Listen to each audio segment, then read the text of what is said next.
Hey, everybody, welcome to another episode of the RocketMSP Podcast. I'm Steve Taylor, your host, and today I'm joined by Joseph E. Brunsman, MSL. I don't even know what the MSL is, but it seems cool, so I had to include that.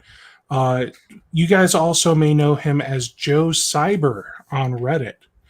And I always enjoy seeing your posts on Reddit because you're very direct, you don't mince words, and at the same time helpful.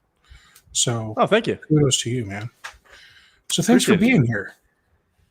Happy to be here. Always happy to spread the good gospel of insurance wherever I go. Awesome. All right. Well, I'm sure you've heard by now. Everyone's probably talking about it, but we've got the Kaseya breach. We had. We've had so many breaches recently. I'm starting to lose track of them all. People have complained about ConnectWise issues in the past.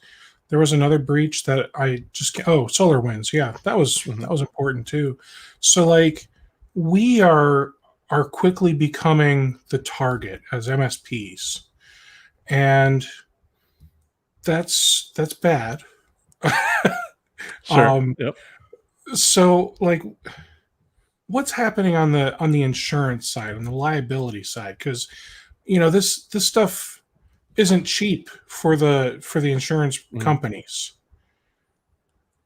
Yeah, it's kind of all over the map at the moment. So, I would say if we go back 2 years, a bunch of MSPs didn't even have insurance because arguably the odds of you using it were pretty small, all things considered. Even trying to search through the case law to figure out what claims had popped up against MSPs was incredibly difficult because, MSP is not a legal term. It's not a specific licensure that someone gets in the States. Louisiana will say somewhat exempted with their kind of kooky law that doesn't make sense, but that's a whole nother topic. So it's really hard to figure that out. And then obviously with the big push for everybody to work from home, now you have a much bigger surface area of attack, including the increase in ransomware, right? Increase in the price of cryptocurrencies. That has really not only skyrocketed the potential liability for MSPs, but it's also skyrocketed the cost of insurance for MSPs. And so even what we're seeing now is either one, crazy exclusions put on policies. So I have seen quotes where, they say to the MSP, hey, we're not going to cover anything in any way directly or indirectly related to SolarWinds, for example. Now we're already seeing, hey, if you have Kaseya, we're just not even going to offer insurance to you.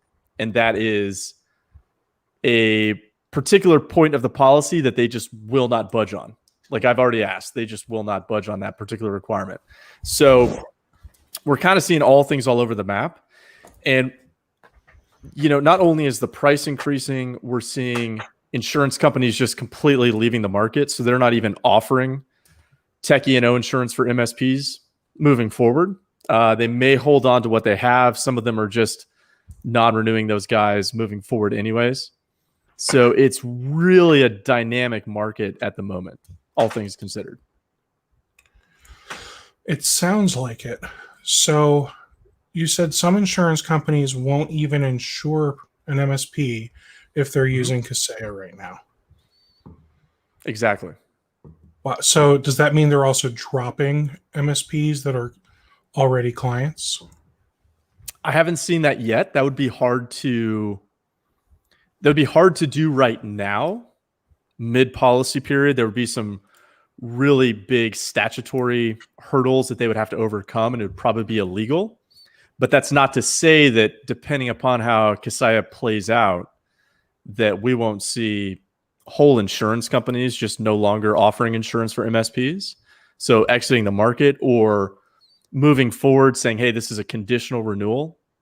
That if you're, and we'll say Kaseya, let's say it just goes sideways, whatever comes out moving forward, right? Insurance companies could say, this is a conditional renewal. So if you continue to use Kaseya, we're going to put like real specific limits on what we're going to offer. So they could drop down a bunch of very important limits inside of a policy for MSPs, drop it down to be almost useless, to like just encourage people to scoot on out the door. There's a bunch of ways that this could really kind of play out, all of which are not good for the community, I would say. Yeah. So as of, I'll say right now, when I think of, insurance, I think, a client or whoever sues the company, and insurance just kind of, picks up the tab and fights the good fight for you. But and I just want to clarify, I'm correct with that assumption, right? Thankfully, I've never had to use it. So the answer is maybe. It depends. Maybe. And it depends on kind of a whole host of factors. One thing you have to consider is, I will just say, the average person in the insurance industry is not exactly top of his class or technologically inclined, right? So like insurance guys, we tend not to be the smartest people as far as industries are concerned, right? So with that, you have to be really careful when you're saying, hey, I have insurance, I'll be covered, right? Because it depends. And one like common mistake that I'm seeing, this thing's going to be a video I'll put out on my YouTube channel later this week, is MSPs not even having the right type of insurance, right? So maybe you have an E&O policy, but you don't have a tech E&O policy, right? So when you're all the MSPs listening to this, the biggest pointer I can give them, go to your E&O policy. Hopefully you have one. Look at the definition of professional services or something analogous to that term. That's the heart of the policy. That's where the insurance company is saying, hey, we're going to cover you for allegations of wrongful acts if you committed these, or you were engaged in, I should say, these services, right? And if that list of things does not match what you are doing, then you could have a total declination of coverage. You could have a partial declination of coverage. You could end up trying to fight it out with your insurance company after the fact.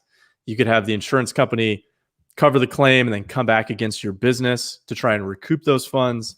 There's a million ways it could play out, all of which are unnecessarily stressful and bad compared to just getting the right tech E&O policy to begin with, right? So you might as well just take the 10 seconds, go to your E&O policy, Control F, professional services means, and then just start reading, right? So there's obviously a bunch of other things that go into it, but that's really the heart of the policy. So when you're like, hey, if I get sued, we're good because we have an E&O policy, it just depends. And a lot of it, unfortunately, depends on people in my community that have no technology background. You asked before about MSL, so I have a master's in cybersecurity law. I'm also a former IT, and I've got a bachelor's in robotics. So like I love technology. I also love insurance. Don't tell my wife. She thinks I'm a giant nerd.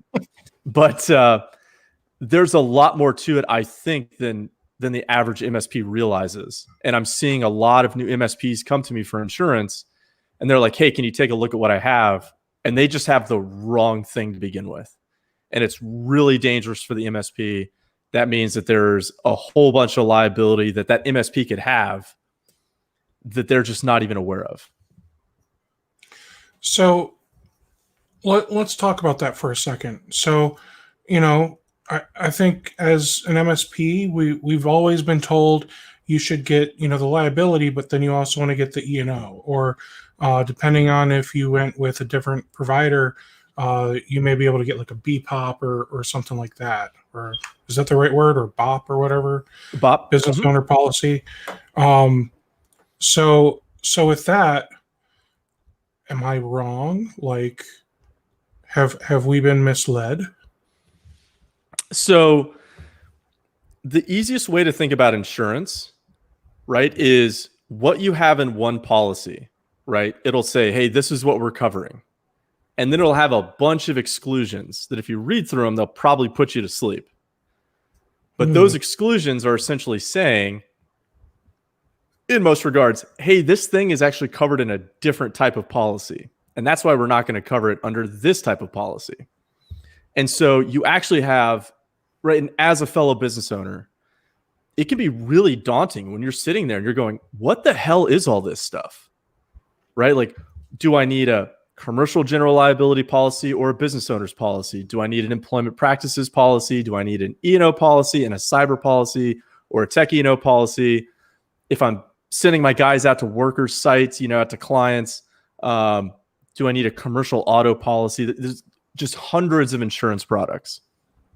So probably the easiest answer is, if people go to my YouTube channel, I have a video I made, and it's called a plain language insurance breakdown for fellow business owners, right? So you can just hop on my YouTube channel. It's got a big puzzle piece with a face on the front. And I just go through all the most common types of insurance, right? A bunch of which I don't even offer at my my insurance brokerage here. But it's still good to know as a business owner. So that way you can kind of see the totality of the most common ways to insure your business.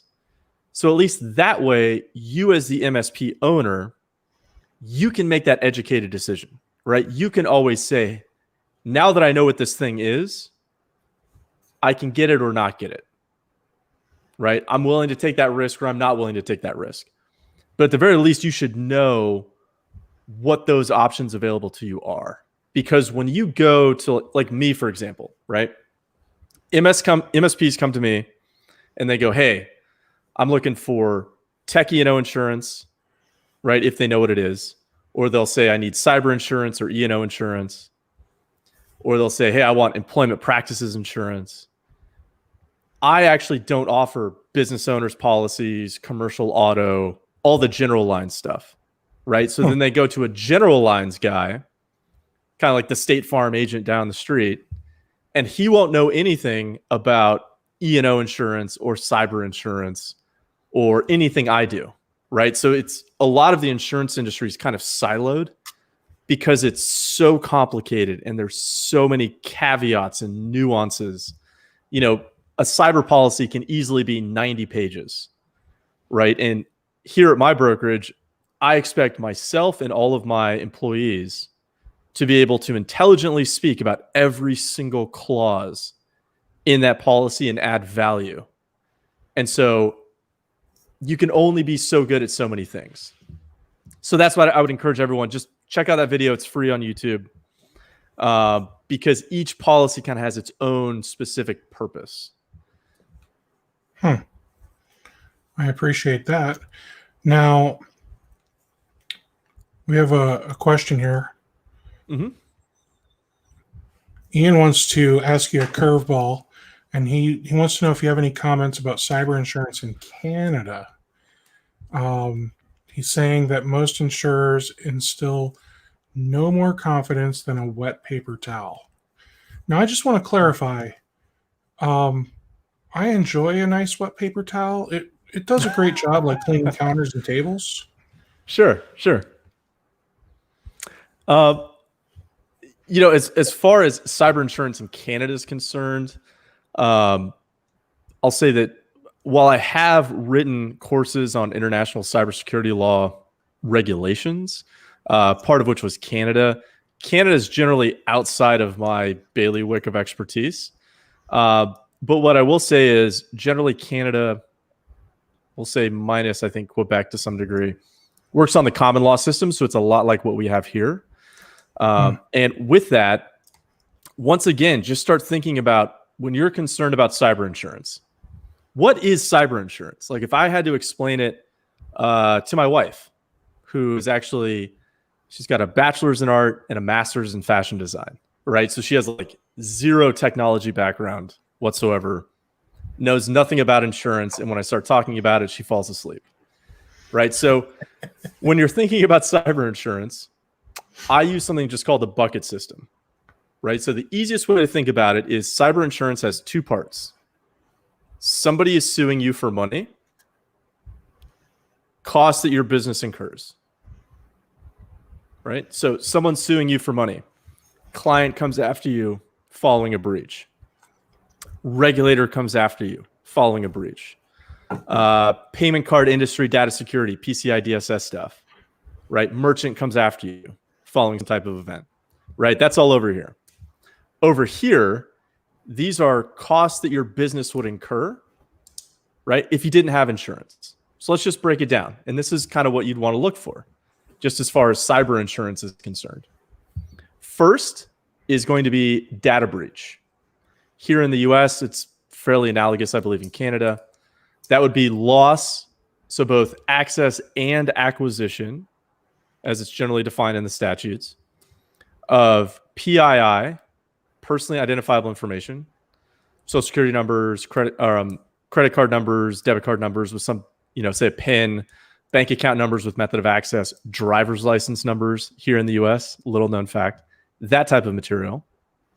PHI, health information, right? And PCI, which is also covered under PII, right? So data breach, just think about that. They steal something sensitive, what comes out of there, right? You're gonna have attorneys, forensics, breach notification letters, credit monitoring, that, right? That's bucket one. Bucket two, ransomware, right? Business interruption, attorney, forensics, circumstantially, breach notification, credit monitoring.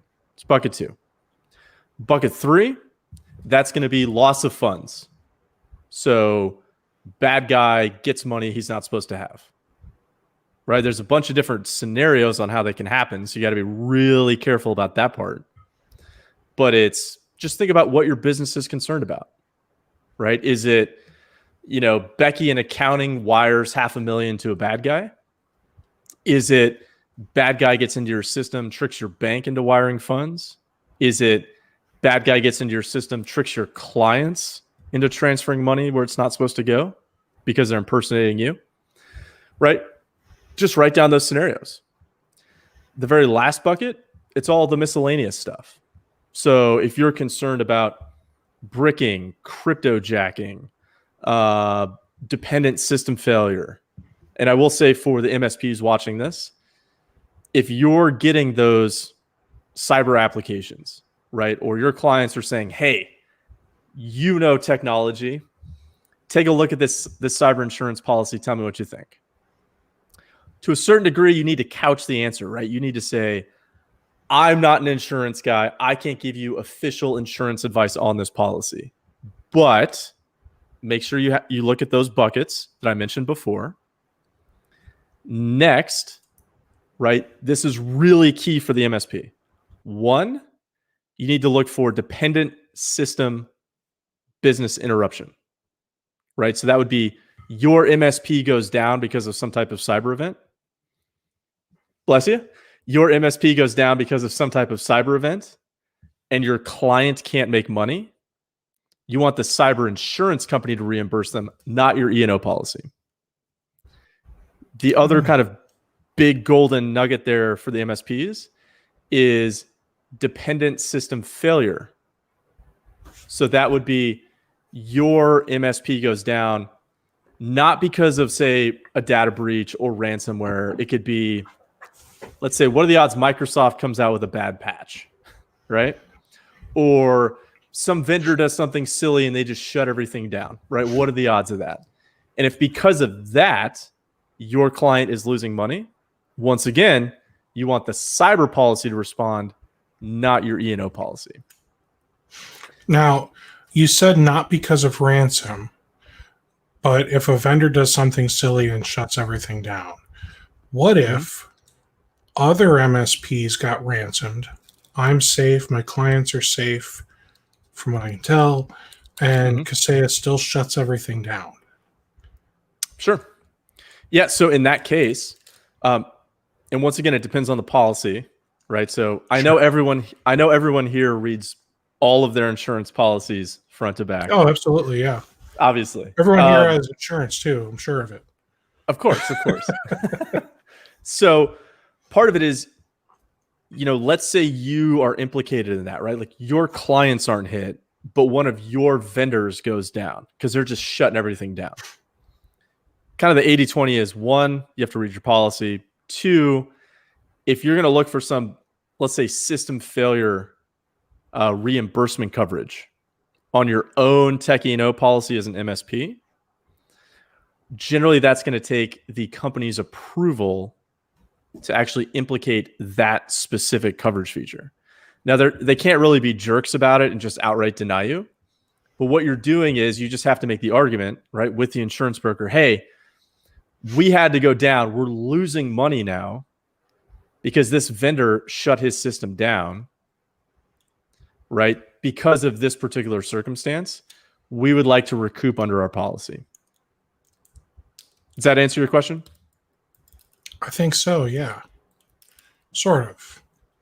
It's not an easy answer is the problem, because it's like every insurance policy is different, but it's not one of those we're going to tailor our insurance to meet your needs. It's you'd better tailor your needs to meet our insurance. Yeah, so which actually can work out in your favor in certain circumstances. Okay. So, for example, right, we go back when I said, look at the definition of professional services, right? There's a legal term called contra preferentum, which means that ambiguity is construed to the benefit of the insured. Why? Because the big insurance company, they had all the attorneys, all the power, and it's like a take it or leave it policy. So if they don't define something or it's ambiguous, generally the courts can construe that in the favor of the business who bought the policy.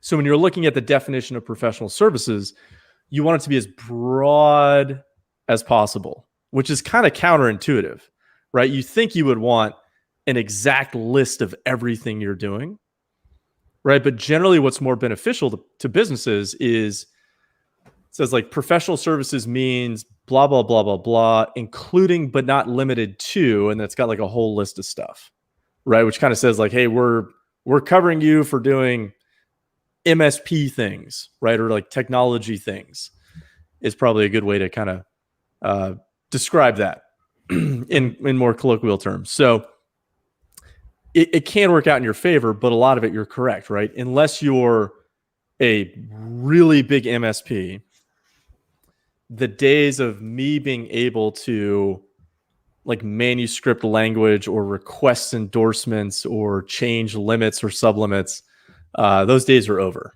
I would say. So a lot of it is you got to take it or leave it. And I will just say this. Do not trust insurance people. Include me in that list, right? Why?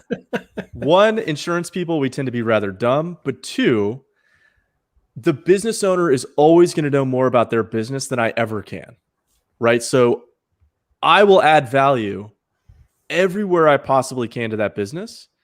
But at the end of the day, right, it's like you will always know your business better than I will, right? So I try to point out, hey, make sure you're looking at these things, right? Let me know which coverage features are important to you.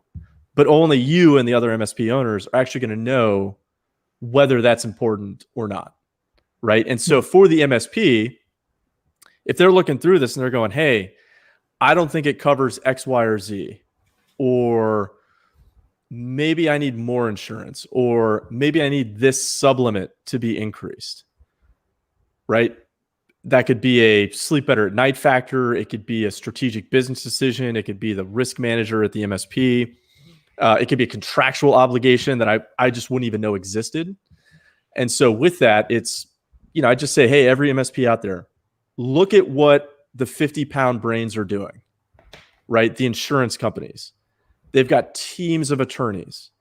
They've got hundreds of actuaries, right? They've got people whose only job is to look at every single court case filed across all the jurisdictions, right? It could be in the US, it could be overseas. And what are those guys saying? They're saying, we need to bail on this industry. We need to increase premiums because the risk is going up, right? So take that on board. Don't just listen to JoeCyber, the insurance guy, right? It's look at what the big giant multinational corporations are saying. And there's a lot of risk here. There's only going to be more risk moving forward, right? Thank you, SolarWinds, Kaseya, NotPetya, et cetera, et cetera. Mm-hmm. So kind of, if you're an MSP out there, I would just say, hey, take this as a wake-up call, right? That, yeah, for the last 20 years, maybe it was you started as a break fix, you moved into MSP, right? Doing more kind of like sysadmin stuff. Now you're getting into the cybersecurity side, doing like more MSSP work. Just think about, hey, that risk is going up and up every single day. I don't like it. Well, right, I do have, if I could just plug very quickly, I do have a YouTube video on my YouTube channel. They can just search my name. It'll pop up. And it's called Get Smart. And it's all of the, I would say, like fundamental risk management and risk transference mechanisms that all of our other clients have been doing for literally decades. And it's not that I'm smart enough to think this stuff up. It's, hey, CPA firms, lawyers, architects, engineers, they've been doing these risk transference mechanisms for decades. And MSPs never really had to do them in the past, arguably, because it just wasn't really that big of a deal. There weren't really a lot of lawsuits. The risk wasn't that high to the industry. You guys kind of flew under the radar, right? There was no licensing process, no continuing education requirements. And so go take a look at that video. There's a bunch of good stuff in there. I know the term risk transference, it sounds scary. It sounds complicated. It's way more simple than you'd think. And I literally just break it down into, hey, these are the common risk transference mechanisms that you're really going to have to get savvy on, because if you're not, you're going to get hammered. It's coming up now where insurance companies are going to start requiring this stuff anyways. So you might as well just hop on board and get it done early. And really, the sooner you start, implementing some of these considerations, really the better your defense is going to be down the line.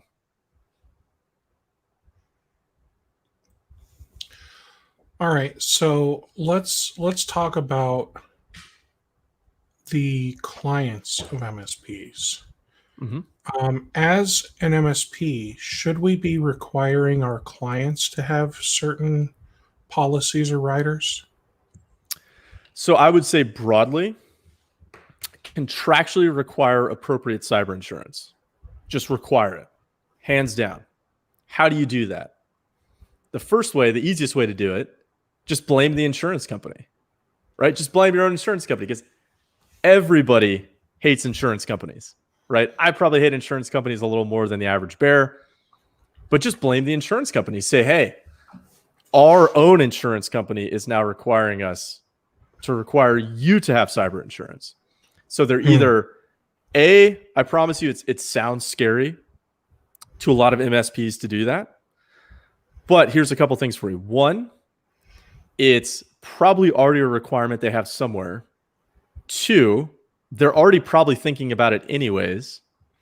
And three, I mean, it's just kind of the way the world's moving, right? So let's say you get a lot of pushback from a client and he's like, this is BS, this isn't fair, blah, blah, blah, blah, blah, right? Insurance companies be damned, I'm not going to do this. Well, here's kind of the other part of the conversation you can have with them, right? You can say, listen, we have our own E&O policy, assuming you do. Hopefully you do as an MSP. Or you can say, we have our own MSP E&O policy. Now, what is that policy for? It's for if we make some legitimate mistake, right? We want to be able to make you whole again, right? We don't want you just getting burned because we made an honest mistake. And we do everything we can to avoid that, but we're all human and mistakes happen. So let's say another one of our clients down the street, they didn't get cyber insurance. And then Becky in accounting wires $1 million to a bad guy, right? Not even our fault as the MSP. But you know what? They're going to try and sue us because they want to get money back. There's going to be some type of settlement, almost without exception. And then what does that mean? It means the amount of money that you could recoup from us if we make that honest mistake, that goes down, right? It could be zero if you don't have cyber insurance, right? If the other clients don't have cyber insurance. So realistically, when you think big picture, it's actually good for everybody, right? And there's some claims that you could bring against an MSP that just, it could just take a really long time for you to get your money back. And it's just a lot easier to look to your cyber insurance company to do that. I like the way that you explained that. That makes it real easy. And we can basically take those words, say those words, and feel confident about what we've said. Now, I've also seen some MSPs selling cyber insurance, or maybe I'm misunderstanding what they're doing. Yeah, that's a terrible idea. So I'll say this. So like, if you look behind me, there are 4 books, right? So I've written that one, that one in their entirety. That's a new book I wrote on, or I contributed to that one. That's on cryptocurrency and blockchain. But I would just say, like, if you're an MSP, yes, it makes sense that all of your clients are contractually required to have cyber insurance. However, there's a reason I don't sell, let's say, backup solutions or MFA 2FA to all my clients, even though I could. Why? It's because, one, that's just not my wheelhouse, right? Being a former IT guy, like, I know enough about it, being around technology all the time, I can speak eloquently about it generally, or at least I can speak well enough to probably sell it, but that's just not my wheelhouse. And when it comes to cyber insurance, if you're an MSP and you're trying to sell cyber insurance, one, I would just say you're jumping into the most heavily regulated industry in the world, right? And you're coming from an industry with almost 0 regulations for the time being. 2, right? That book right there, that's about 500 pages that I've written on cyber insurance and compliance. And, I'm learning new things every day, right? And like, this is what I do. And so you'd really have to know what you're doing, or you could, even though you mean well, you could really screw somebody over. And then the other issue is, now you're probably concentrating losses, which is going to be bad for you. So let's say you have all of your clients are contractually required to carry cyber insurance. And for the sake of argument, we'll say you have 10 clients, right? Something happens at your MSP, right? Bad guy goes through your RMM, hits all your clients with ransomware, right? What are the odds of that these days? And each of those clients has like $100,000 loss, right? But they're with 10 different insurance companies, right? Because that's kind of how it played out with what was best for them. Now, would that cyber insurance company subrogate the rights of your clients and come back and sue you for $100,000? I'm going to say odds are slim, probably, because it's super technical. It's probably going to cost more to go through the court system and actually litigate that case, and they're going to get back. So they're probably not going to do that. Now, let's say you have 10 clients, each with $100,000 loss, and they're all with the same insurance company. Well, now you've got $1 million loss. So I would say the odds of the insurance company coming back against you are much, much greater. So don't aggregate that risk into a single cyber insurance company, because I just don't see any way how that actually ends well. Like, for me, it's just, the risks are probably just way too high for the MSP to do it. So I would just say, yeah, make sure they have cyber insurance, or I should be more particular, contractually require them to do it, but try and team up with somebody. There's a couple of us out there that actually specialize in this, and we know what we're doing. And once again, transfer that risk, right? That is, you're just transferring risk through having them carry that cyber insurance. Don't bring more of that risk back by trying to do it yourself. And the premiums are super low. So it's just, there's so much risk for so little reward that it never really makes sense to me why MSPs try and do that. Yeah, honestly, it doesn't make sense to me either. I didn't even realize we could do it, but then I saw there were some MSPs offering it. I'm like, how the heck are they doing that? And then it seems like there's insurance companies that are basically, they're doing it and you're just the referral giver, maybe. like that doesn't seem bad when you're just a referral giver. But then I've also seen it seems like there are a couple insurance companies where they offer insurance products that and for whatever reason they'll let us sell it, and it doesn't make sense. Like, Yeah, it's a bad idea. I mean, even with just the, hey, this is our company that does cyber insurance through us, right? There's some vicarious liability there. Generally, the policies are pretty low in terms of limits. And you just have to ask yourself as an MSP, like, how do I know that they're getting what they actually need?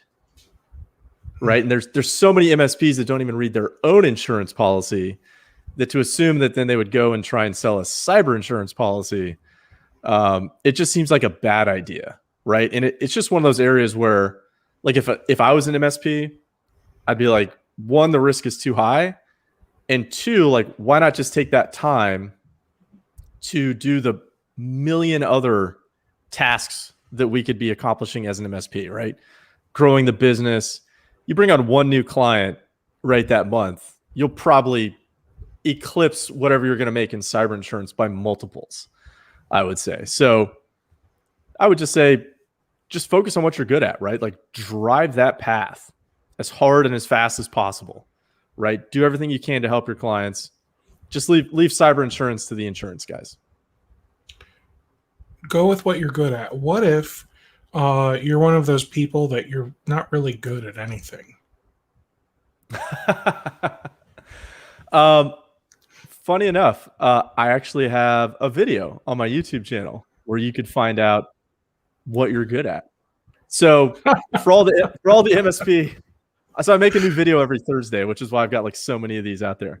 And a lot of it is, people asking kind of the same question over and over again on Reddit, or my own MSP clients asking the same question over and over again. So I also made a video on how I make videos that everybody here can also check for their own content marketing purposes. But I try and give away like as much as I can for free, just to make the world a better place in kind of my own small little corner. Damn, I lost my train of thought. I'm sorry. What was your questions? Oh, there's a question. I got it. I got it here. So there's a video I have on how to hire like your business depends on it. Okay. And I went through, because the brokerage I started at traditionally was a ton of CPA firms and wealth management firms, some lawyers, right? Kind of like traditional book of business. Not as fun as working with MSPs, I will say. And so all of those guys, they have a hell of a time trying to hire anybody. And so they were asking me, like, how do I know who I'm supposed to hire? And like, how do I actually screen people? And I've used this for my own business, by the way. And this will sound ridiculous. There is a cell phone game you can have potential hires play. And it literally will tell you, and you can play this too, it will tell you what you are biologically wired to excel at. Like things that you just naturally find interesting and you have no idea why. Somehow they figured out how to put that into a little game, and it looks preposterous. It looks ridiculous. It takes maybe 15 minutes to play. Every person, without exception, I've had play that game, they came back to me. They said, how did this guy do this? Like, this is amazing, right? So I played it, and it came out with, right, cybersecurity, engineering, law, right, actuary, researcher, et cetera, right? I'm like, oh, well, I'm a former IT. I've got a degree in engineering, technically robotics. I've got a master's in cybersecurity law. Like, it just came out with all of my interests. And I was like, this is weird. And so I tried to, well, I did. I just befriended the owner. I get no money by, pitching his product. I just think it's super cool. And I was like, dude, how does this work?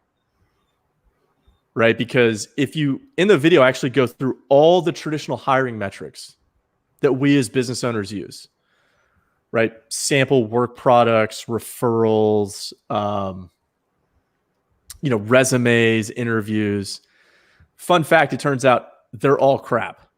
They're effectively meaningless, right? The only reason we've used them is because that's just the best tool we had at the time, right? It's all we had. So when somebody applies for a job, do you even want a resume? Do you even look at it? No, I don't really care, because one, how would you know if they lied or not? Right? About 75% of people lie on their resume anyways. And then two, like, what do you actually care about? Right? Are they the best person for the job? Right? Will they naturally be interested in what they're doing? Because like, who do you want to hire as an MSP, right? You want that tech who just like, for whatever reason, he can't go to sleep at night until he figures out that problem, right? Like that's the type of guy you want, where you're just like, we're like, dude, go home. And he's like, I can't, I got to figure out this problem, right? And it just bugs him. It just bugs him. And he's like, I know that there's a solution, and he just gets it, right? And then the other part of that video is, let's say you wanted to hire someone who is biologically wired to work 80 hours a week, right? So like, I'm the type of person that if you threw me into a forest with nothing to do, like I would just chop down trees for 80 hours a week, because that's just like how I'm wired. It's the same reason that so many businesses actually like hiring prior military people, because the military, right, we just naturally bring in people, right? Because it's an all volunteer force. It's people who want to live that lifestyle for like 80 to 100 hours a week, right? Like they just assume that's what it is going in, right? Where it's like, I'm going to basic training, I'm talking to nobody for 8 weeks, right? It's sun up to sundown, and the middle of the night, just go, go, go, go, go, right? And then you get into the military. I'm also a former military officer. I've had a lot of hats in my life. So, you know, former military officers, why do people love them? It's because it's naturally, you know, people just gravitate to that job who are like, I'm just going to work 80 hours a week, right? It's a natural filter. But there's a way that you can also filter for that for your own MSP. And it's all in the video. And backed by science, I will say, because I'm a man of science. All right. So I have some questions about you, the JoeCyber, the person. Sure, sure. And then when we wrap up, I'll ask you how. Actually, I'm going to ask you some questions, but first, can you tell everybody where are you licensed to insure people? Oh, man, I stand by. I will look up a list here. Let's see. So it's not like all 50 states. No, it's not all 50 states. I certainly can get licensed effectively in any state. So let's see. Yeah, my buddy got licensed in a couple extra states because he had a bunch of clients in each state that wanted to come on with him. So exactly. Yeah, so it's currently Colorado, New Jersey, Maryland, Pennsylvania, New York, Ohio, West Virginia, Virginia, Texas. Let's see, probably working on California. It just depends, right? So it just depends on if getting licensed there, right, is less than essentially what I would make, because we still have to run a business. Then generally I can just get licensed there. Yeah. And what's the best way for people to reach you if they want to talk to you about insurance? Probably the easiest way to reach me is go to thebrunsgroup.com. So that's THEBRUNS group.com. My email is joseph@thebrunsgroup.com. I would also encourage everybody. So that book right there, that's 500 pages of cyber insurance compliance. If you want to learn about that, super useful for MSPs. I would encourage every MSP. You can download that for free on my website. I'm not going to pummel you with stupid insurance nonsense after the fact, because I get plenty of that stuff sent my way and I just hate it. So I'm not going to do that. So that's where I think MSPs need to get savvy on the regulatory side, right? To not give legal advice, but to say, hey, Mr. and Mrs. Klein, it's got everything from HIPAA to Gramm-Leach-Bliley Act to FTC to CMMC, FERPA, FTC. I mean, everything under the sun, all the big regulatory regimes out there. It's all in that book, as well as a bunch of stuff about cyber insurance. How on earth do you have CMMC in that book already? So it was the preliminary CMMC. So I'm still waiting for CMMC to, whenever it actually gets finalized, the book will be revamped. So there is the version 2.0 coming out. I'm probably writing a book next on insurance for MSPs. After that, I'll probably revamp that book into a version 2.0. And yes, they can download that book for free, thebrunsgroup.com/book2. If they have CPA clients, it's that one, thebrunsgroup.com/book1. They can hit me up on my YouTube channel, subscribe there. New video every Thursday with all types of interesting topics. Hit me up on LinkedIn. And of course, I'm on Reddit as Joe_Cyber, which is where I think a bunch of people know me now. And I'm kind of just all over the place. I try and put out a bunch of free material. All right, so let's talk about you a little bit, Joe. So if we look at your website, you got this nice little about section, founder and president. So an officer in the military, that just basically means that you had a degree, right? Kinda. So I was not military, so I never understood the difference between a non-officer and an officer. So probably what would be the best way to explain it? Because I actually started on the enlisted side as an IT. Then I went to the Naval Academy, got my degree, and then became an officer. So I'll say generally having a degree is a requirement to be an officer. But there are some enlisted guys that I would say incidentally also have degrees.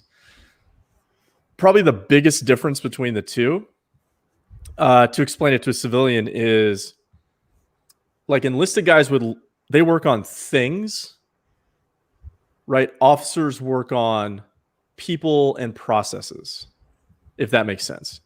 So yes. For example, like when I became an officer, I was no longer allowed, really by regulation, funny enough, to actually touch the equipment or turn the wrench, right? To put it crudely.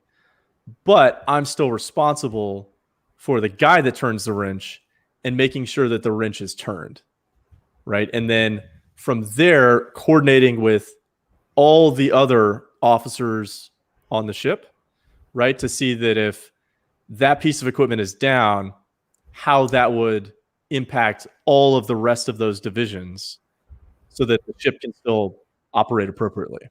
So the biggest difference is really enlisted is more of like down and in, right? So they're thinking like this, and they're really good at it. And then officers, we're thinking kind of up and out. And so it's not necessarily like one is better than the other. It's everybody is necessary, right? To make sure that the gears keep turning. It's just kind of a difference primarily in what your responsibilities are and kind of how your mind works. If that answers your question. It does. And it also sounds like an officer is more or less the boss.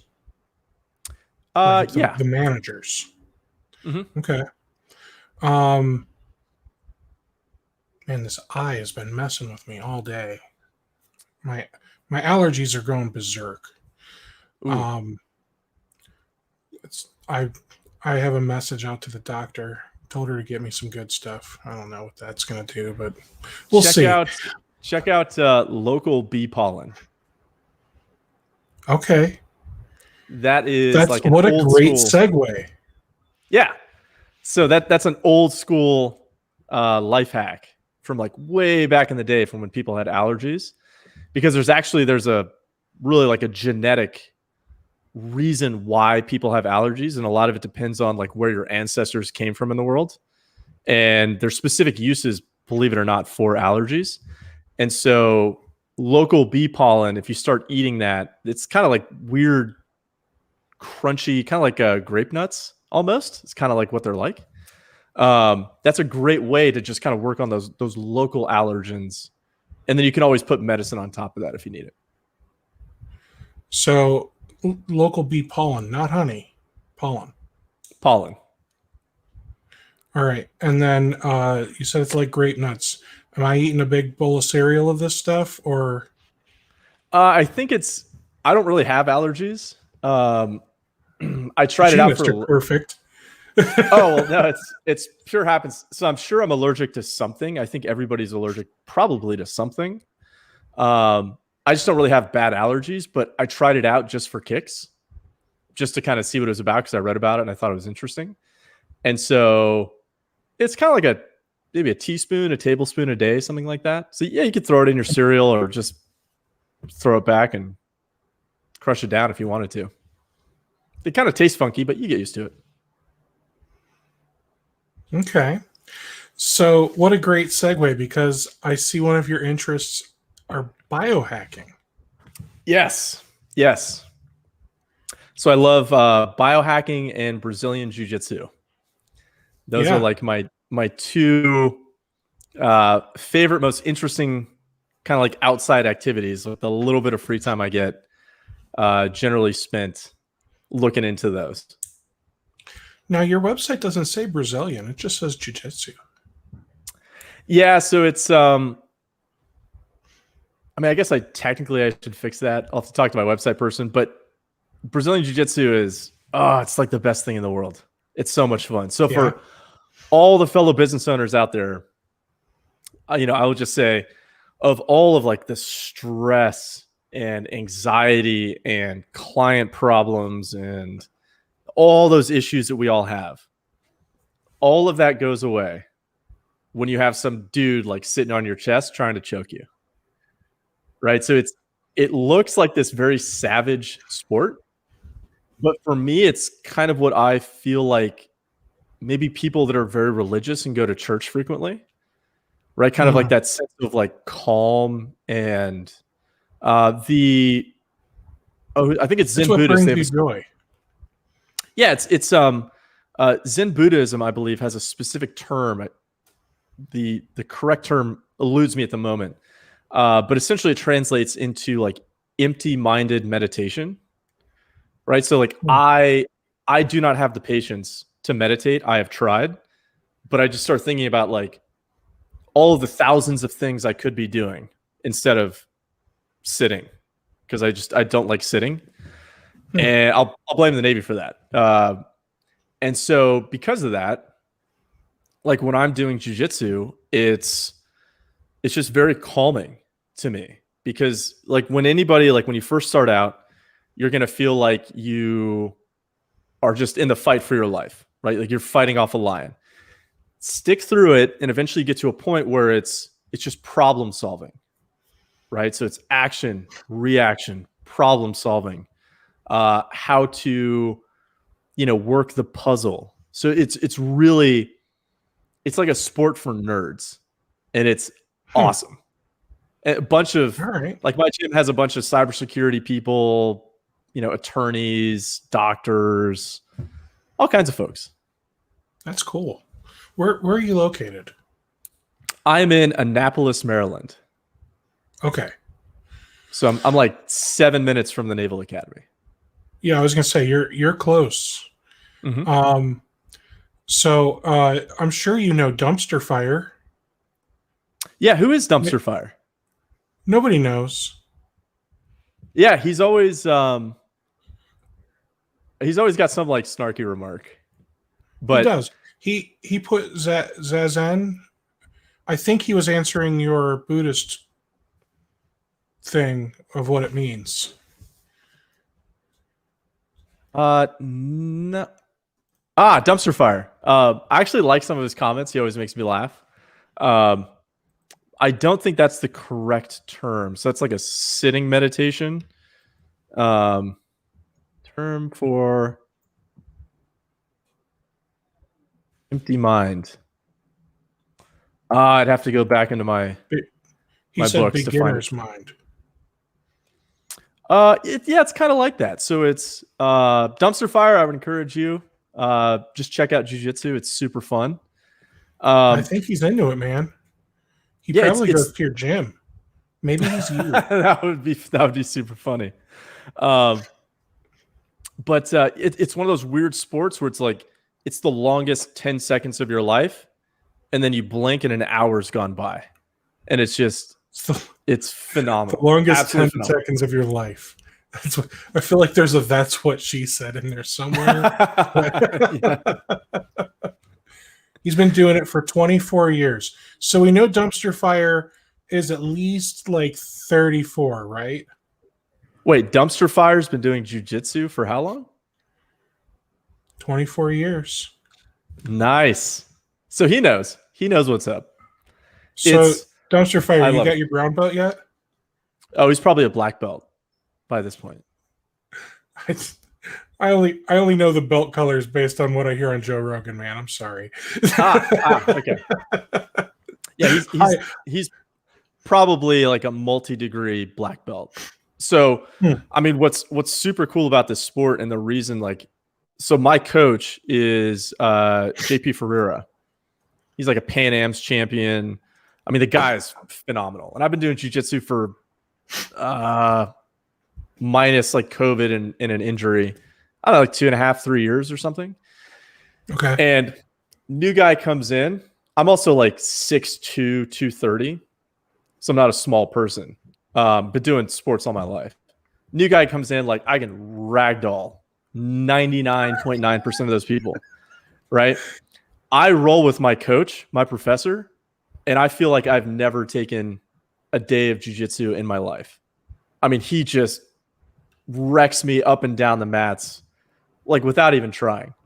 And what's cool about it is it's like really, it's almost like inspirational as I'm sitting there just getting destroyed, right? To think like he's that good that there's literally nothing I could do to my professor, like not a chance.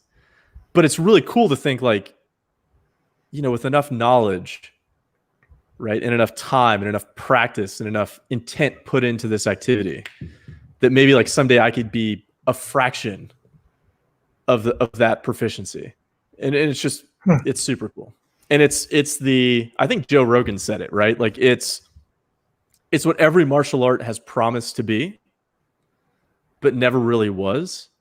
And it's the idea that like the smaller, weaker guy with enough knowledge can beat the bigger, stronger guy.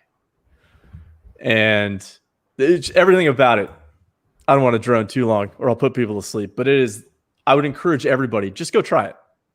Just go give it a whirl. And it'll change your life. When I was a kid, I was in Taekwondo. I got up to my red and black belt. So at the school I went to, I don't remember the entire list of belts, but there were quite a few. And the last 3 belts were red and black, and then black. So I had my red and black belt, and my mom was like, you know, I'm not going to keep paying for you to be in Taekwondo. But Mom, she's like, you're still getting your ass kicked at school every day. Well, because I'm practically a weapon. I don't want to unleash myself. No, I was a loser. I skipped. I started skipping school in like 4th grade. I was like, I'm out of here. I was so bored. I thought it was lame. So I just go to the library and just read things I found was interesting. That I was terrified to even like consider skipping school because like I didn't understand the logistics of it. Like, you know what I mean? Like, yeah. Like I didn't even skip a class. Oh, I skipped thousands of classes. Yeah, like you know, like there were kids like they'd be there for the day, but then they just wouldn't show up to a class here and there in high school. And I'm like, what would I do? Like, where would I go? I just didn't understand why they would skip class. So I See, never did. I hated school until I went to really get my bachelor's degree. Because one, at the academy, like, you actually can't skip school, or you'll be marching tours and get put on restriction. But two, I actually really enjoyed my major, which was robotics. Like, I just thoroughly loved it. I thought it was awesome. And the thing I always hated about school was it's like if you just sat someone down and you were like, hey, let's learn about screwdrivers for 6 years, right? And you learn about every type of screwdriver there is, right? And like hypothetically when you would use it and what type of screw it goes to, but you've never actually seen anything that has a screw in it. Like, what's the point of that, right? So I always thought that we're like teaching everything backwards, right? So for me, it was like, show me something interesting, like show me a problem to solve, right? And then let's look at the tool set, as opposed to learning the tool set and never having any idea on what problem it is we're trying to actually fix. And that's why I hated school. And that's why I would just skip school and go to the library. Actually, at school, I would just sit there all day, just reading books, like whatever I thought was interesting. So in fourth grade, it was like, pirates. Yeah. So you were in the school library. Mm-hmm. So you weren't technically skipping school. You were just skipping the entire day of class. Oh, yeah. Yep, that's probably a good way to put it. So and, I mean, did your teachers know you were in the library? Some of them did. And so like the cool ones, I mean, I think they kind of understood that I was just super bored. Because, what is school really, right? You go to public school, it's teaching to the lowest common denominator. And then you have a bunch of teachers just doing kind of the same thing over and over again for decades, right? So I think that they kind of understand that there's going to be people that, like, am I going to read the Scarlet Letter when I'm 12 and actually understand like the deeper, socioeconomic, political ramifications of what that book was about and how that applies to life? Like, no. I'm going to go read something cool. And I'm 36. No, I'm not. Yeah. 37. I don't know how old I am anymore. So we're like the same age, and I think we've done okay without reading the Scarlet Letter. And that's when Cliff Notes came out when we were kids. So I would just read the Cliff Notes. Those. Yeah. I'm like, I'm not reading this. This is stupid. But then I'd go to the library and read Stephen Hawking or Marcus Aurelius, or just there's so many amazing books out there. And funny anecdote, actually. So when I went to go get my master's in cybersecurity law, I'd already had, 12 to 14 peer-reviewed magazine articles out there. I'd already written my first book. And they still made me take a remedial writing course because my undergrad was in engineering. So literally I'll never forget this. It was Saturday night, maybe like 11:50 at night. And my master's work was due at midnight. So on this side of the screen, right, is like, identify the prepositions or something just absurd. And then on this side of the screen, I'm talking with the managing editor of the CPA Journal to finalize my latest publication. It was ridiculous. So you waited till the last minute? Oh, every time. Because kind of the secret, I guess it's not a secret because we're live here, but I really didn't learn that much getting my master's in cybersecurity law.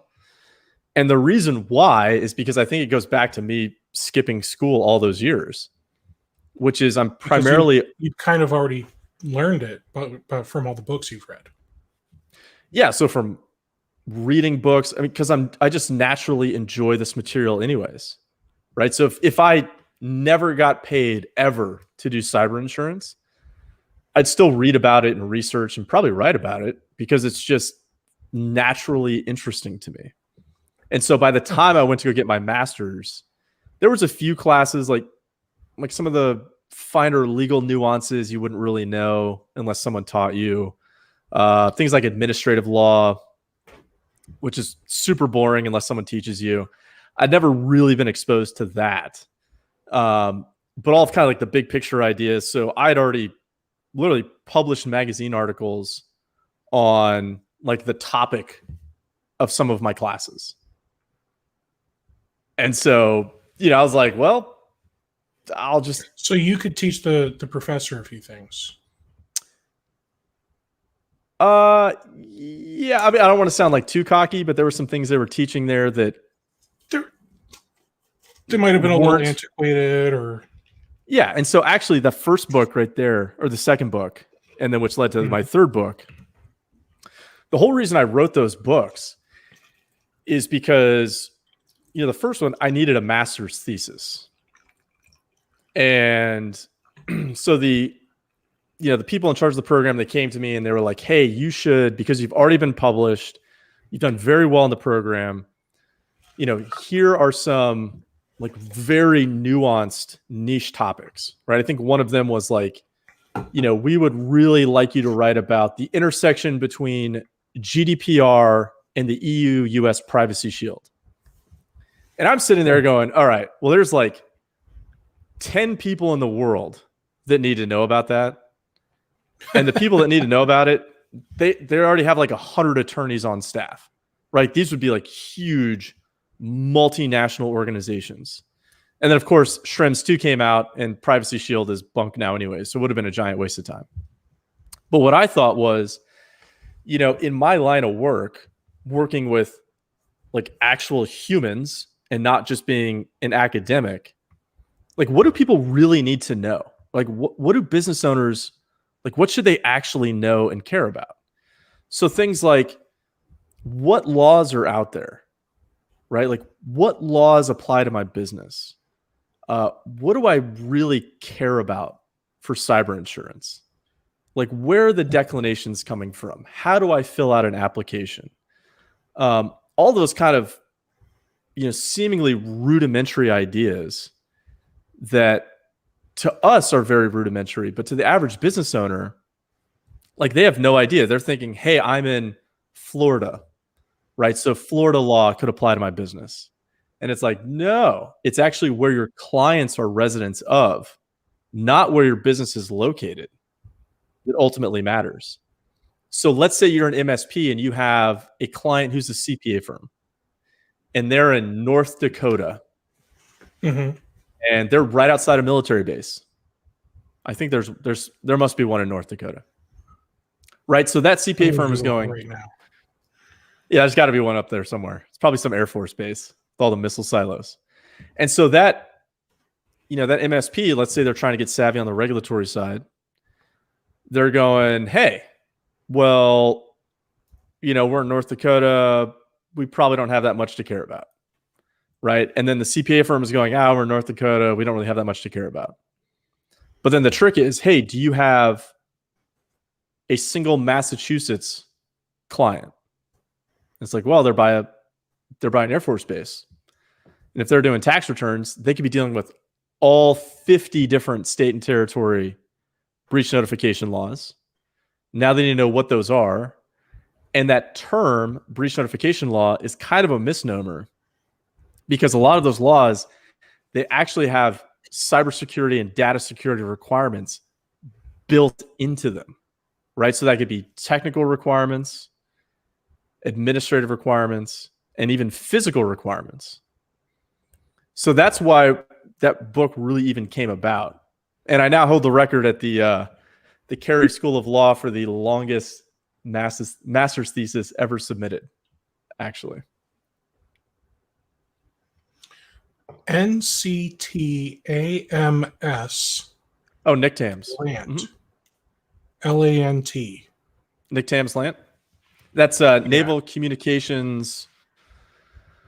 Oh, what does TAM stand for? I'm going to age myself here. Yeah, that's for the Atlantic Command. So it's like Naval Communications, blah, blah, blah, for the Atlantic Theater. Naval Computer and Telecommunications Area, Master Station, Atlantic. Yeah, so that would actually NICTAMs would you can kind of think of it as like MSP for the Navy. Right? So like a lot of stuff goes through there. There are a lot of like subject matter experts that like me on a ship, I would call NICTAMs to try and like figure something out. So they could deal with like downstation, like satellite communications, radio comm stuff, all that stuff. Well, that is the naval base in North Dakota. Yep. The Air Force has Minot or Minot, I assume it's Minot, Air Force Base, and then they also have the Grand Forks Air Force Base. Yep. There's no Army, there's no Marines, there's no Coast Guard. Well, they would. Funny enough, like you could see a Coast Guard guy at NICTAM's Lant up at like Minot, because there's going to be like cross billets all over the place. So I mean, I'm sure that they don't have an official base there, but you'll still see Marines, soldiers, Coast Guardsmen. They'll be walking around there. Very cold. Yeah, that gets real confusing to me. Like, I guess I just in my mind, in the movies, they never like work together. You know what I mean? Like, you're always seeing like, here's just a group of Navy SEALs, and that's it. Let's see, the Navy has more planes than the Air Force. The Army has more boats than the Navy. You're kidding me. No. Why? So like each branch kind of has its own like reason for existence. Okay, so you can think of the Navy is power projection, right? So we go anywhere with the Marines, with our aircraft. So we're like putting like that initial kind of boots on the ground. That's the Marines' job, right? Go in, kill people, break things, right? You've got the air power flying over. Once kind of that beachhead would be established, right? Then you would have, say, like a forward operating base where you could have, say, like the Army come in, right? Generally, the Army is more of like a force which occupies. And then, of course, the Air Force, they're going to need, because they can't launch off of ships like the Navy guys can. So the Air Force is going to need some sort of like forward airstrip to start operating from. Does that make, and then Coast Guard, well, they're traditionally just meant to like guard our coast. And then Space Force, I don't know. We all just make fun of Space Force. Nobody knows what the hell those guys do. Well, Coast Guard, I don't know if you noticed my chuckle. I mean, I'm a civilian, and I even know Coast Guard is almost as bad as Space Force. I mean, yeah, everybody used to make fun of the Coast Guard because it was like the low key is that it's the sweetest deal of all we'll call them a military branch to be nice to them. But what do they do? Like, defend us from Cubans trying to defect to the United States? Well, yeah. So they would pick up Cubans. They actually like fought PT boats, German PT boats, off our coast during World War II. They do some like further guns. Oh yeah, yeah. They've got man, their technology is like ancient. Some of their new stuff, like their high endurance cutters, are pretty cool. But a lot of their old stuff, like they've still got ships with like Vietnam deployment ribbons on the side. Oh my gosh. Yeah, some of their boats were stuff that like the Navy had that we got rid of in like the 40s or the 50s. And then they scooped it up for free and they've been using it. They do a lot of like safety of navigation stuff. So all like the buoys, they're going to kind of see around. They do a lot of like inland water stuff as well as kind of like the coastal areas. Yeah, they do all kinds of stuff. A lot of like law enforcement, drug interdiction, that kind of thing. So, all right, me being in Ohio, do we technically have Coast Guard up at Lake Erie where we have a border with Canada? Oh, I'm sure you do. And then I wasn't sure if that would be Coast Guard, or I can't think of the name of the one that sends all the bad people back to Mexico. And it's not TSA. I hate the TSA. That's a whole nother story. Border Patrol. I guess it is just Border Patrol, isn't it? Mm-hmm. And the Coast Guard will also, like, if you're, let's say, like, you're in a boat and it starts sinking and you're offshore, those are probably the guys that are going to come and save you. Yeah. I mean, Border Patrol, I mean, I think those guys are great. You know, they're protecting us from all those small children that they've got locked in cages, I think, still. Yeah.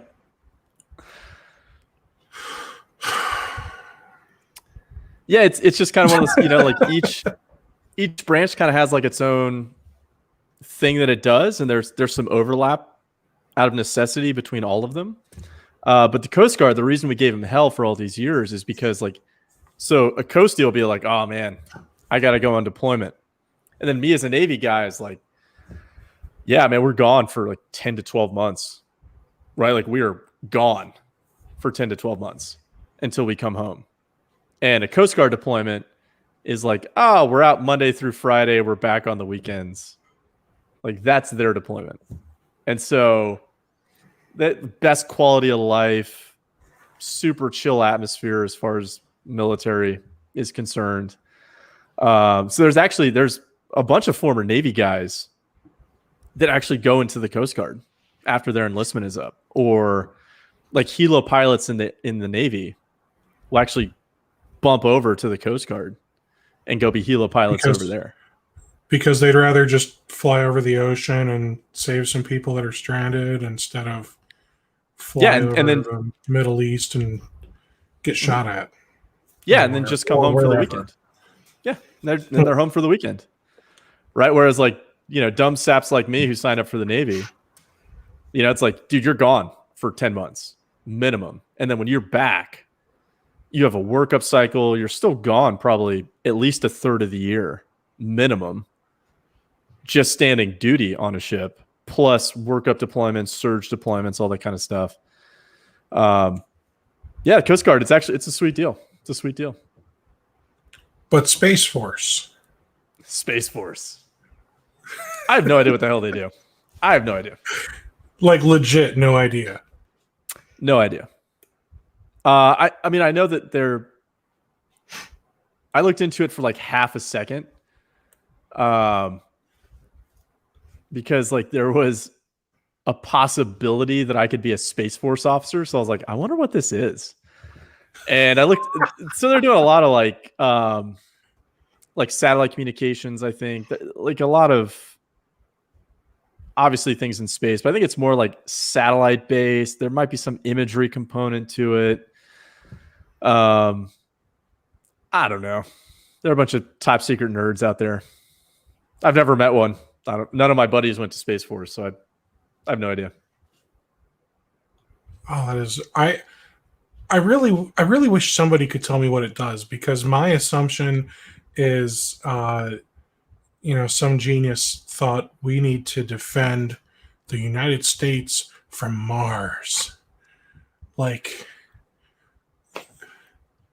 yeah, but, you know, realistically, it's probably because right now there are however many thousands of satellites flying around, and it probably is the smartest way to have jurisdiction over airspace, to just have a dedicated Space Force, because that's probably higher than like air traffic control really wants to or should or whatever manage. So their mission is to provide freedom of operation for the United States in, from, and to space, and to provide prompt and sustained space operations, with its stated duties enumerated as to protect the interest of the United States in space, deter aggression in, from, and to space, and conduct space operations. Whatever that means, I have no idea. That's a bunch of Pentagon jargon. So I don't know. You got me. Interesting. But their flag, if you look up their flag, it's if you're a Star Trek fan. It legit looks like Star Trek. And it makes me wonder if, like, the people that own the rights to Star Trek has ever tried to go after Space Force. They did. States. They did, but we actually used that logo, like that little Delta-looking variant, whatever you call it. Like in the way back in the day, long before Star Trek ever came around. Oh, okay. 2019. It's right there on that sweet logo of theirs on their seal. Yeah, it's a pretty yeah, it's like Nerd Central over at Space Force. I'm sure they're all super smart dudes, but and I in my brief 30 seconds just now of looking, I see that if you've already gone through basic training and depending on how long you've been in and specializations, et cetera, if you're Air Force, you can transfer to Space Force. Yeah, they I kind of wonder like what they're so you start as a cadet, so I guess you're a space cadet. I don't know. And then this has to be a joke. I don't know. And then their enlisted ranks. Their enlisted ranks, it looks like they're mirroring the Air Force. But when you first start out, like you're an airman in the Air Force. And so I guess they didn't want to call them spacemen or space cadets, or I don't know what's going on here. But yeah, it's I mean their budget is not that high. Oh wait, no, it's super high. Oh, so okay. their budget this year was $15 billion. I don't know what they're doing. The Space Force has at least one astronaut, Colonel Michael S. Hopkins. Really? Yes. Oh, there he is. Oh, so he was like an Air Force. Okay. I guess technically. So he was probably a colonel in the Air Force. But then when you go to NASA to be an astronaut, you're still like technically part of your military branch. So I didn't realize you had to be military to be an astronaut. In most cases, yeah. There are some civilians, I think. But I think a lot of those civilians are probably prior military. My guess is they transferred him to Space Force for the publicity, would be my guess. Oh my gosh. It gets better. On Wikipedia, Space Force is creating career tracks, blah, blah, blah, blah, blah, blah. Space Force service members are known as Guardians. Oh, that's so lame. The title of Guardian has a long history in space operations, tracing its heritage to Air Force Space Command's 1983 motto, Guardians of the Galaxy? High Force. No, it's not. Of the High Frontier. Yeah. It was announced to commemorate the Space Force's first birthday by Vice President Pence on the 18th of December last year. Previously, they were referred to as space professionals. Space professionals. That is... This is too good. Oh my goodness. This is... Yeah, that's... Oh, and they have camouflage uniforms, which is nice. Because, you know, that's important. Shouldn't their uniforms just be black with little white specks on them? You'd think. Oh my goodness. Yeah, cadet, officer trainee. So all the space cadets out there, Oh poor my fellas, gosh. poor little people. I bet that I would, if I was a betting man. So the Air Force, one of the primary jobs of the Air Force, believe it or not, is they make a ton of the weapons platforms that all the other services use. Like all the super high-end Gucci stuff, like airborne laser, and they make some really, really cool stuff. Wait. Airborne laser? Mm-hmm. We have laser beams Oh, yeah. that damage things? Yep. Yeah, so it's essentially like a giant, I think it was a 777 with a nose cone on it, and let me think of the unclassified version. The unclassified version would be, yes, it like shoots a laser. They can like knock out planes. It could hypothetically, destroy ground targets, take out rockets mid-flight. It's cool. I don't know how much of that's unclassified now, but it's a pretty cool platform. I think I don't know if it's operational because it was really expensive. Got it. But so you're telling me that there may or may not be a classified version that's even more powerful, more deadly, more power. Just think about this, right? What's the most advanced aircraft you know about? I don't know. I still think F-18s are relevant because that's the only one I really paid attention to. Well, like what about like the stealth fighter? Right, that thing's, you look at that, you're like, that's super high speed. Right, if you think that's the best we have, just look at when its maiden flight was.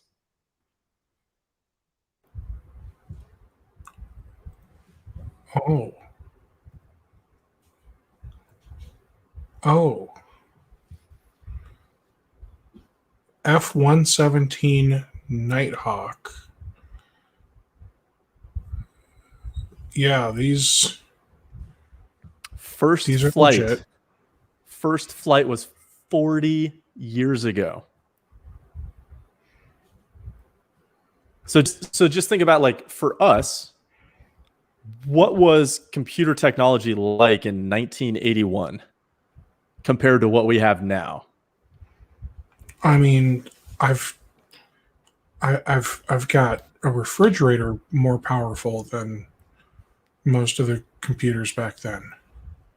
Oh, sure. Now think about if I'm wearing a computer. Yeah.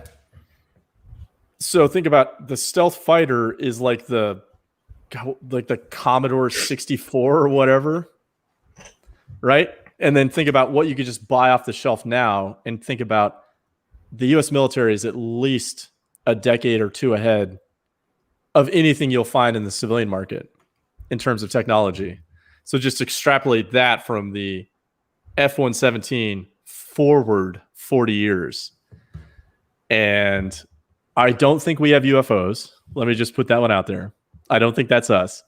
But we got some pretty cool stuff. We got fun toys. So you had top secret clearance and all that fun stuff with, okay. So you actually know of some of the fun toys. Yeah, I've seen a lot of the fun toys. I mean, I'm sure there's plenty of stuff I never saw, have no need to know about. Oh, of course, because everything's need to know in your military. But like, you saw some of the classified fun toys that are still classified. Oh, sure. So like, when I think of computers, are you telling me that they have a MacBook from the future, that they have iPads running Mac OS? I would just say that, I mean, think about what the NSA could have, right? Anything you're going to find in the civilian world just wouldn't it wouldn't even be within a generation of technology of what the NSA would need, right? In terms of, I mean, just raw computing power, right? Or like just in terms of flops, if you just want to break it down to that, it's just not even, it's not even in the same ballpark as what those guys would need or use. So when we talk about them being generations ahead, we're talking more compute power than we are like, oh, they've got hologram monitors and that, like that kind of stuff, right? Sure. Are you telling me you had a hologram monitor? No. I did not.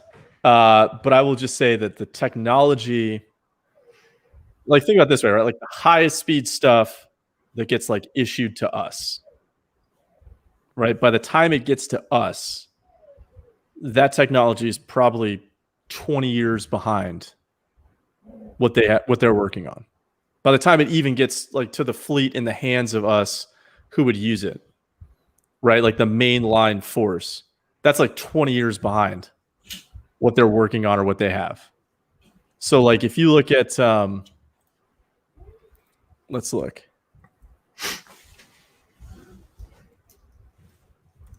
Airborne laser. Right? So airborne laser, which we think is like super cool, right? We were like, we have airborne lasers.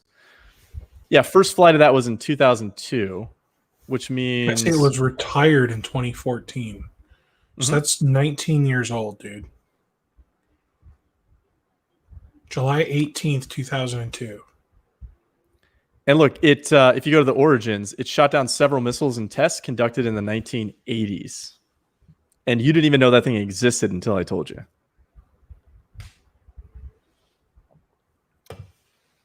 So the military has all kinds of, I don't think we have UFOs, I'll say it again, for a number of reasons, but we got some cool stuff.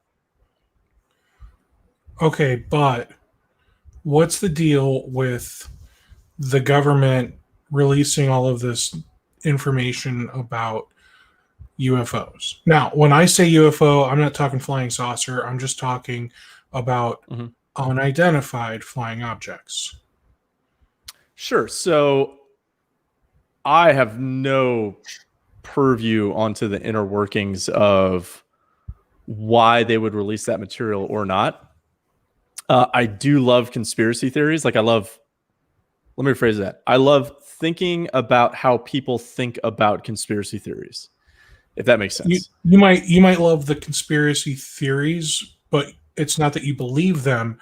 You just love hearing about them, talking about them, thinking like, huh, okay, that's a neat theory. Oh, precisely. I get right. you. And then trying to dissect like what are the leaps in logic that people are making. What are some, looking at Occam's razor, like what would be the most obvious answer to this? So if you think about it, I don't know if you're a Foo Fighters fan. That's kind of our generation, right? So the term Foo Fighter actually came from World War II, where the Allied pilots named them Foo Fighters because they were seeing things up there like balls of light flying by. I mean, all kinds of crazy stuff. Just Google it when you get a chance when we're done here.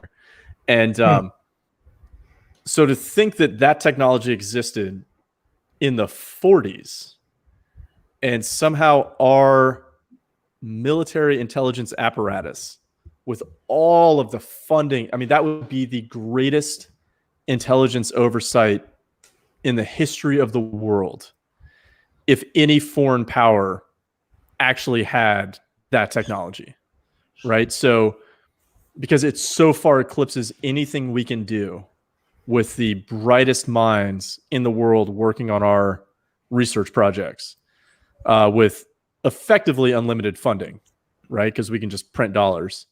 And so to think that's that perfectly stuff... fine for the economy. Oh, of course. And so, because of that, to think that somehow some foreign nation went to a completely novel branch of physics mastered that to the point where they could fly these things around during World War II and have kept it a secret this entire time, that would just be laughable, right? Like that is just so illogical that it's kind of ridiculous to even think about. And then you have to think that like, okay, well, people are saying maybe this is our stuff, right? Well, you can go back in the records during the Cold War where, our radar stations were catching these things, as were the Soviets. So about 5 years, there was a 5-year time frame after the Soviet Union fell where there was a bunch of intel just going back and forth.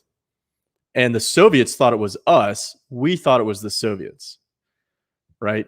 During that same time, the Chinese, very unlikely they had the technology. They were, Mao was in process of killing, 10 some odd million of his own people, right? Like they were agrarian to the extreme and very bad at that. Yeah, they were still almost a third world country at that point. Oh yeah. Yeah. Nixon didn't open it up until what, the 70s. So not going to be the Russians.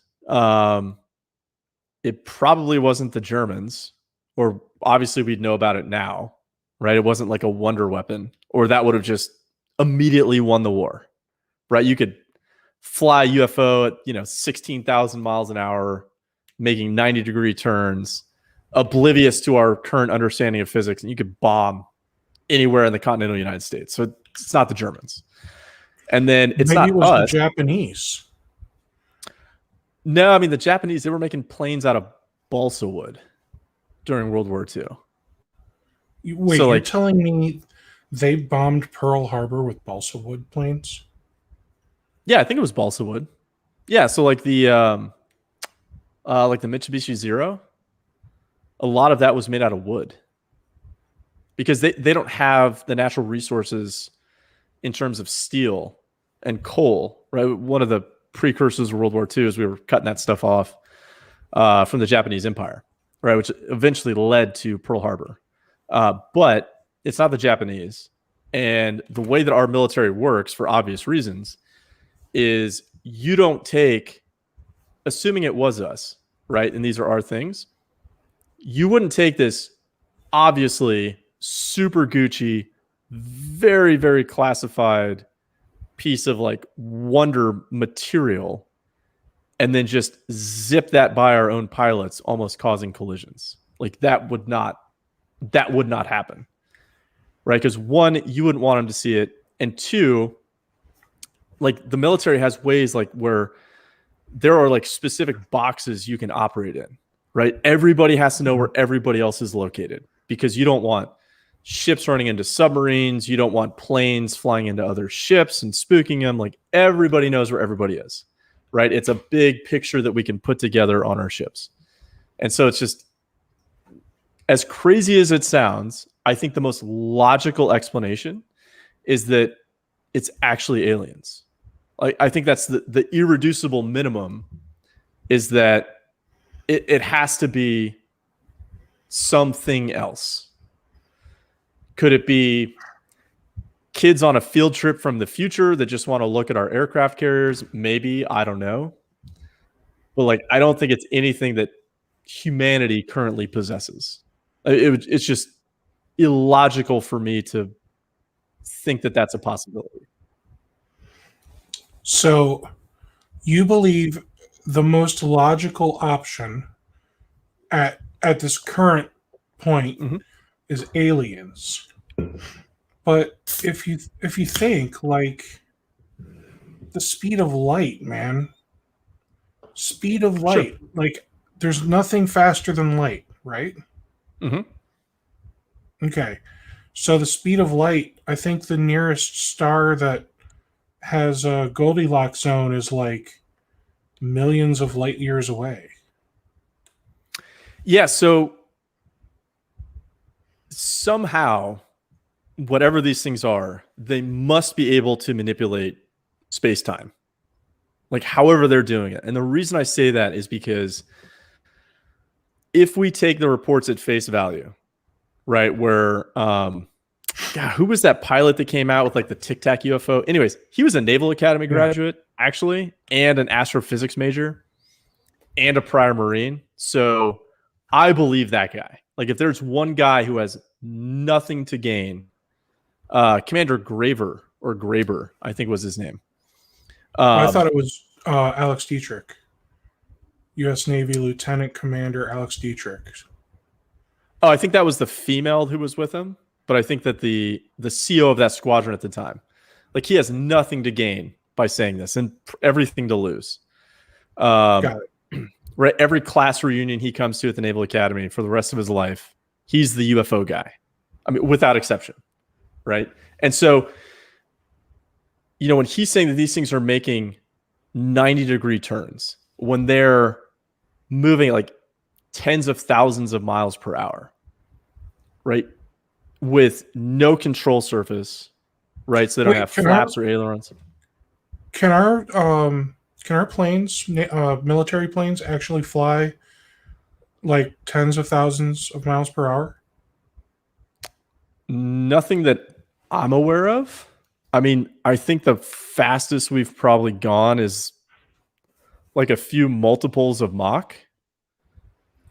The fastest I see, probably declassified is, yeah, it's probably SR-71 Blackbird. Yeah. Yeah, so we have so there's also like ramjets, scramjets. There are things I believe that can go faster than that. I don't think they're manned. But even then, right, if you're gonna turn an SR-71 Blackbird, right, you pull a U-turn, that's like the state of Colorado to pull a U-turn. We have nothing that can just go that fast and just stop, because that would just fundamental laws of physics. It would just, I mean, it would evaporate whatever that thing is, right? And everything we have. Go ahead. NASA X-43. 2004, it reached Mach 9.8, 7,000 miles per hour. Mm-hmm. But that's very high altitude in a straight line. And it has exhaust. It has an easily identifiable method of propulsion, and it has control surfaces, right? So it's got like flaps, right? Because it has to move because we're dealing with air, and to some degree, right? There's atmospherics, which are imparting forces upon that plane. So whatever these things are, they apparently have no control surfaces, right? Which doesn't make any sense with our current understanding of physics. There's no identifiable method of propulsion, right? Because it's pretty simple, right? So like you have a plane, and plane goes forward because stuff comes out the back, right? But as far as we've seen, whatever's been released here, we don't see anything coming out the back, and we have nothing that can just make 90-degree turns. Like we don't have things that just fall that quickly and then just stop. Because if you were in it, you would be like a piece of goo on the floor, right? Like, I mean, that just, it wouldn't happen. You'd kill anything. Even the best material science we have, like it can't withstand that kind of force. So the only thing I can logically think of is that there's some novel branch of physics that whatever these things are, they've been able to harness whatever that branch of physics is that, as far as I'm aware, we don't even know exists yet. And they must be manipulating space-time so that they're in their own little bubble of space-time, so that they're not, essentially they would be like falling through like our visual representation of space by creating their own little bubble of unique space-time, so that all of the external forces as we know of as, say, like, we'll say fundamental Newtonian physics just would not apply. That's the best I can come up with. Interesting. And I mean, you'd have to think too that if a government had this technology, what would that technology be worth? I mean, an infinite amount of money. You could put an amount on it. No, I mean, it would crash the world economy, but then two, right, we could go into like a post-scarcity world where money doesn't exist, right? Because if you could send one of these craft out anywhere in the galaxy at that speed, you could bring back an entire asteroid just made entirely of gold, right? That's why like alien invasion movies never make sense, because the universe has infinite resources. Mm-hmm. So like, why would an alien come here and try and take over our stuff, right? Like, we're just a bunch of like barely civilized monkeys just kind of tramping through the world, when if they wanted gold or silver or platinum or water, I mean, there's entire planets made up of just that thing everywhere. So have you heard of the Falcon HTV-1? I have and not. The HTV-2? These were part of the DARPA Falcon project. Hypersonic? Okay. Yeah. So the test flight, both flights reached Mach 20.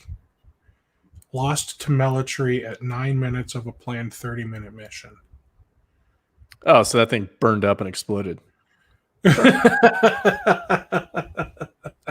even then, right, you got to think, if that's flying at about 13,000 miles an hour, you're not turning, like you're not going to stop that thing, right? Like, it's going.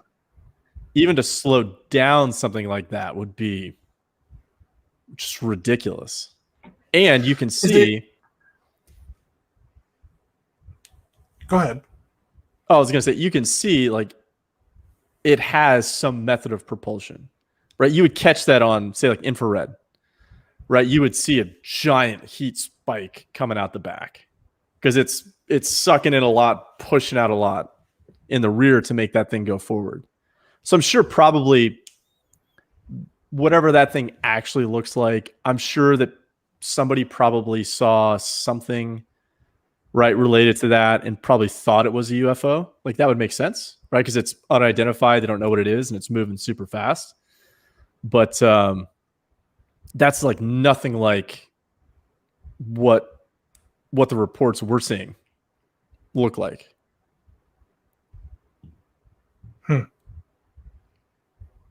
I mean, that's like a flying wing with a giant ramjet in it. I gotta say, I could sit here and I could talk about this kind of stuff all day, but we probably shouldn't, especially because we went way over on the time I booked you for, and I apologize. I was having too much fun to stop, though. Hey, no worries. Had fun over here, too. Well, good. I would love to have you back sometime. And for those of you that have stuck around this long, thank you. Joe, do you have anything else you want to leave people with? Let me think. Aliens? Yeah. Download my book for free. Subscribe to my YouTube channel. If you have any questions, shoot me an email. I'm always looking for new topics to make videos on. And yeah, just get your insurance right. Is probably how I'd leave all this. So until the aliens come and we have all this new super cool technology and we don't have to worry about this stuff anymore, once again, look at where the big money's going. It's leaving the industry because they're saying the risk is going through the roof. And until there's like a formalized licensing process for MSPs, until you guys have state level trade groups and you can start working through the legislation and lobbying for your industry, I think it's only going to get worse. So your premiums are only going to go up. The possibility of a lawsuit's only going to go up.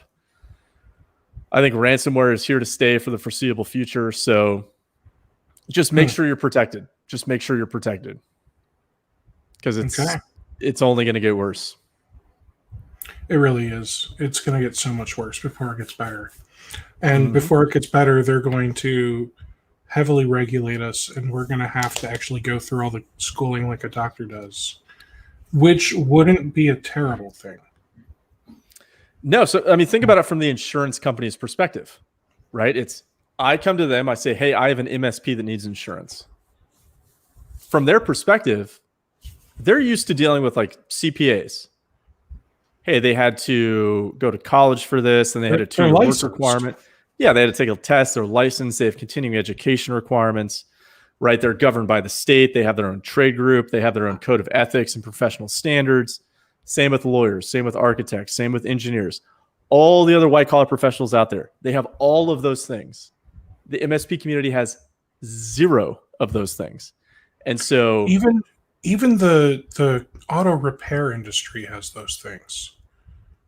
And plumbers, like blue collar, I would consider some of these guys. Like most of the trades all have this stuff. Yeah, and it's mind-blowing to me that there are no state societies for MSPs. I mean, like tomorrow I could say I'm an MSP now, right? And like have no idea what I'm doing, have no background in the technology, just throw up a server and go lobby for clients. Even restaurants have certain requirements. Like, and you walk into a big fast food chain, you'll see, serve safe on the wall somewhere, that they're certified serve safe, which I'm sure gives them a big cut in their insurance. Oh, they probably can't get insurance if they don't have it, right? Like if they're not up to snuff with whatever like the health code requirements are, et cetera, they probably can't get insurance for some particular line. I'm certain of that. So I would just say MSPs, make sure you stay safe, right? Like figure out what that is. Hop on my YouTube channel. I got a ton of free considerations and info for you on there just to try and keep you out of trouble. Learn as much as you can.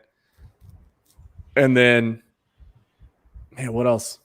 Yeah, just take all my free stuff. I got a bunch out there for you. Free stuff is cool. It's like walking around Sam's Club on Sunday right after church. Yep. Samples. Oh, yeah.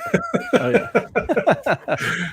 All right. Well, hey, thanks so much for watching, everyone, and I will catch you all at the next episode. Thanks again, Joe. Hey, pleasure.